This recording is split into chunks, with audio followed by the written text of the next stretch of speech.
muy buenas.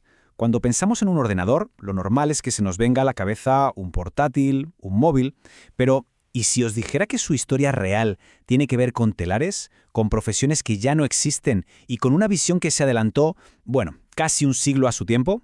Pues hoy vamos a tirar de ese hilo para entender de dónde viene la tecnología que, nos guste o no, define nuestro mundo. Venga, para empezar, una pregunta. ¿Alguna vez alguien se ha quedado mirando el teclado y ha pensado, ¿por qué está así? O sea, no está en orden alfabético. Es más, la distribución que usamos casi todos, la QWERTY, ni siquiera pone las letras que más usamos en los sitios más cómodos. Entonces, ¿por qué seguimos con un diseño que a priori no parece el más lógico? Pues la respuesta, como pasa con muchísimas cosas en el mundo de la tecnología, está en su historia.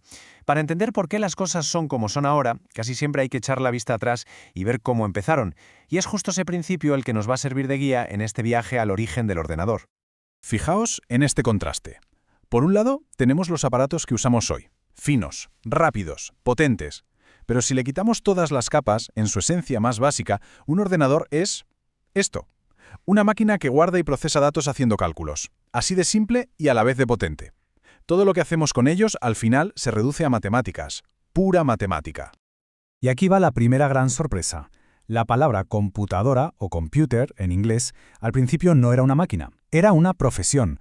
Una computadora era una persona, normalmente un experto en cálculo, cuyo trabajo era, literalmente, pasarse el día haciendo operaciones matemáticas a mano. La máquina, cuando llegó, lo que hizo fue heredar el nombre del puesto de trabajo que iba a sustituir.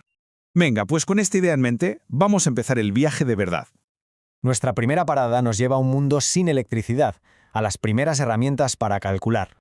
La primerísima herramienta fue el ábaco, de hace más de 2000 años, pensado para manejar números muy grandes. Y ojo, que aunque parezca algo antiguo, todavía se sigue usando en muchas partes del mundo.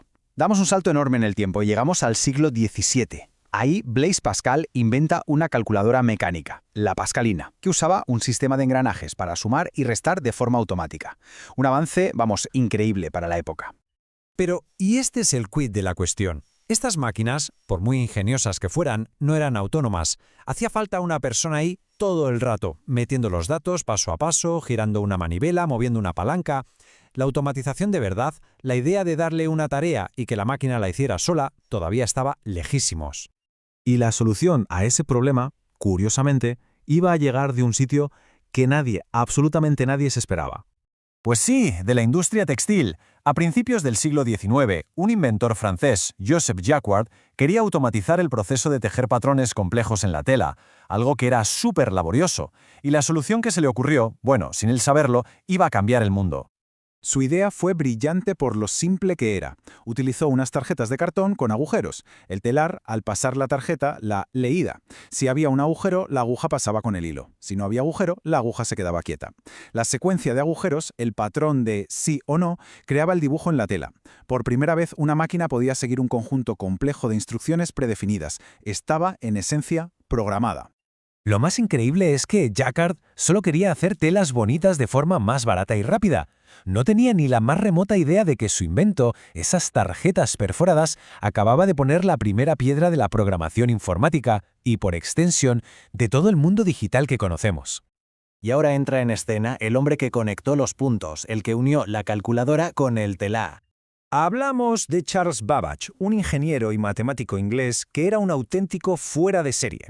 Primero diseñó la máquina diferencial, que era, para entendernos, una calculadora mecánica con esteroides, súper avanzada. Pero su verdadera genialidad, su gran visión, llegó con su siguiente proyecto, la máquina analítica. Y aquí está el salto conceptual. Babbage se dio cuenta de que podía usar las tarjetas perforadas de Jacquard no para decirle a un telar qué hilo mover, sino para darle instrucciones a su máquina de calcular. Podía crear una secuencia de tarjetas para que la máquina ejecutase una serie de cálculos complejos, uno detrás de otro, de forma totalmente automática. Sin embargo, a pesar de este avance que hoy nos parece brutal, para Babbage y para todos los que le rodeaban, la máquina analítica seguía siendo eso. Una calculadora programable increíblemente potente.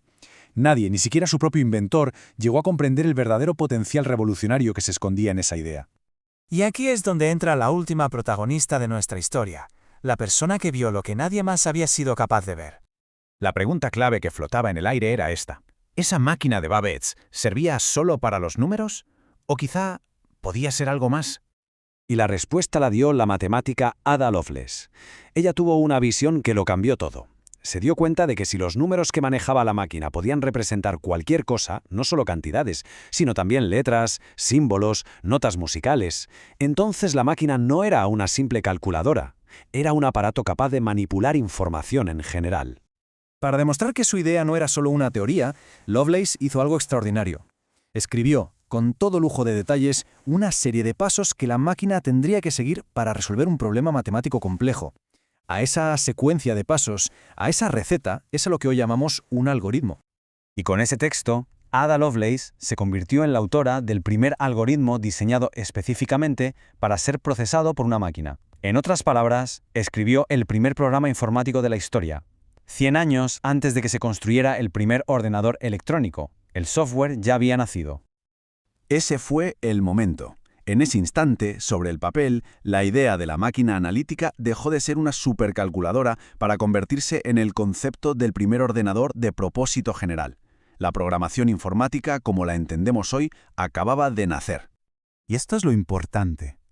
Cada aplicación que abrimos en el móvil, cada página web que visitamos, cada videojuego, todo el software que existe hoy es descendiente directo de aquella idea fundamental de Ada Lovelace, la idea de que una máquina podía ser programada para manipular símbolos y no solo números.